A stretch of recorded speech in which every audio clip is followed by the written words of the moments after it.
I can't count the number of times that somebody finds out I'm plant-based and the first thing they say is, well, how do you get your protein? That's usually number one.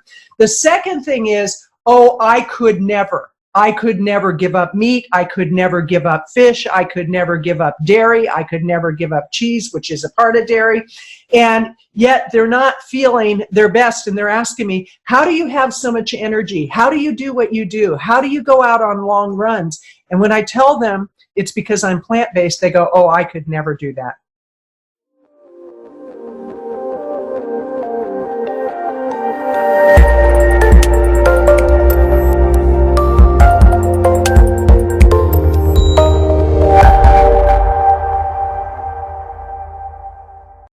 Hi, this is Kathleen Gage with Plant-Based Eating for Health, really looking at what it is we tell ourselves that either moves us closer to what we say we want or moves us further away. And this morning I kind of reversed ordered a lot of things that I'm doing in my day. Usually I start my day out with a morning process. Not usually, every day I start out with a morning process. And lately I've been using Robin Sharma's 5 a.m. club process. It's the 20-20-20. I start out with 20 minutes of movement, of exercise, of push-ups, of toe touches, of just all different things that really get me in touch with my body. The next thing I do is 20 minutes of journaling. And today my journaling had to do with my writing and my memoir. And I'll explain more in a minute. And then the last 20 minutes is something inspirational. I either read something inspirational or I listen to something inspirational, and then I write about it. And it's really interesting because first of all, the journaling that I did today had to do with the fact that I was hitting a wall around my writing with my memoir. And I have a fantastic editor, Madeline Eno, who many times she has talked me off the ledge because the writing that I'm doing is very different than the business writing I'm doing. It's very different than the spiritual writing. It's very different than writing about getting podcast opportunities, and that yet it's all connected. It's very vulnerable writing because I'm going deep into a period in my life that was very dark, a period where I didn't accomplish much of anything, a period where I gave up on things. And as I've been writing about it, I've wanted to give up on my writing. And yet I know that, like with plant-based eating, it's about setting a goal. It's about having a vision of what I want in my life and being willing to go to any lengths to get that. And when I talk to people about plant-based eating, they'll ask me, you know, what are you doing? And I tell them, again, the first thing they do is they say, oh, I couldn't give up X, Y, or Z. And it's not that you couldn't give it up, it's that you won't give it up. And I think that distinction is really important in anything we do in life. For example, right now I'm working within my business on what's called the 100 Club. And there are people who say, oh, I could never do that many podcast interviews. It's like, what do you mean couldn't do that many podcast interviews? It's that you don't want to. Or they get really intimidated by that first podcast interview. And the whole idea with the 100 Club is to help people get to the other side of whatever their fear is. And we've had some phenomenal successes.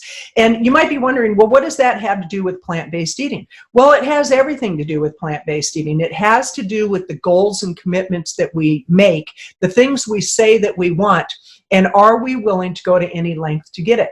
So let me go back to the whole issue of people getting on podcast shows. I've worked with several experts lately who were really resistant to getting that first podcast opportunity. And I'm talking bona fide experts, people who have been very successful in their life, but you get them in front of this thing, this thing, the microphone, and they freeze. And they say, oh, what if I make a mistake? Well, trust me, you make mistakes. That's a part of life. That's a part of living. And you don't want to be perfect. You want to be who you are. You want to be transparent. And it's always very exciting when I see somebody have that big breakthrough and they have their first podcast interview. And then all of a sudden I'm hearing that they've done 6, 7, 8 podcast shows in a week. And I'm like, oh my gosh, they're a rock star. But it was taking that first step. It's just like taking the first step with plant-based eating. And it's so interesting with plant-based eating. So often people look at what they're giving up rather than what they're gaining. And I have to tell you today, as I was headed to the park with Roxy, Doris Ranch, and it's not really a park, it's a a path, and it's along a river. It's a beautiful place to run. And as I was headed there, it was shocking the number of people that I saw struggling because of their weight. And I'm not passing judgment on anybody who has excess weight, because I've been there. I've been as much as 60 pounds heavier than I am right now. And I have to tell you, I know what it's like to carry the burden of excess weight. Not only carrying the burden, but what it's doing to my health. Personally, I'm at very high risk for certain types of diseases. Heart disease is one of them. Colon cancer is another one. I'm at very high risk for that. And I can keep burying my head in the sand and say, oh, well, it's just the way it is. It's part of my family genetics. It's, I'm getting older. Or I can take control of my health by what I put in my body, how much liquid I drink, the fluids that I drink. This happens to be an old water bottle, and I do chlorophyll water, and I try to drink at least 3 or 4 of these a day. And really looking at what I'm doing as far as meditation time, my breathing. I'm really aware that how much we breathe, and really conscious breathing. It's not just breathing, because we all breathe every day, but oftentimes we breathe so shallow that we don't give our body the oxygen that it needs to really do what it needs to do. And that's one reason I run, because running really makes me breathe deep. It forces me to do the things that I may not consciously do. But going back to the whole issue of people saying, oh, I couldn't give up. And the number one thing they say they can't give up, which is really interesting, is cheese. I was the same way. I was addicted to cheese. And if you really do your research, you find out that cheese is addictive. There are certain things that are put into cheese that it gets us in the bliss factor, where we literally have like a cocaine rush from the cheese hitting our taste buds. And so as you look at what you want to achieve in life, and let's get real. What kind of quality of life are you looking for? The reason I started Plant-Based Eating for Health, the reason I started the blog, the YouTube channel, the Facebook group, is because I want to share my experience, strength, and hope with other people about what my journey has been, coming from a place that I was overweight, coming from a place that I was at risk for certain diseases that I'm not at risk for now. I've reversed my risk factor. And when I talk to a lot of people that are getting knee surgeries and hip surgeries, and knee surgery especially, and a lot of times your knee surgery is directly related to your weight. Let's get real. I can pretend that, and try to coat it over with sweetness and say, oh, that's too bad that you're going to have knee surgery. Did you contribute to the fact that you had to have knee surgery? Did you contribute to the fact that you're at a higher risk for certain kinds of cancers? Did you contribute to the fact that you have diabetes? You have to get real. The reality is, it's the quality of life that we experience that makes all the difference in the world. What are you willing to do to make your life the highest quality possible?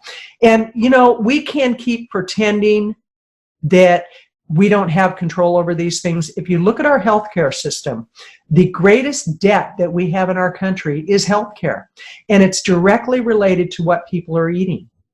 And that is directly related to the diseases that you have, and the lack of energy, and the inability to do the things you say you want to do. I have to tell you, at my age, to be able to go out and run 3 miles with my dogs. Now, granted, I'm not a fast runner by any stretch of the imagination, but I'm a runner. And I have a personal responsibility to my dog too, because I have the responsibility of making sure that my dogs get the proper exercise they need, and throwing them in the backyard and tossing the ball a few times is not going to give them what they need. It's really being conscious about the fact that I am the caretaker.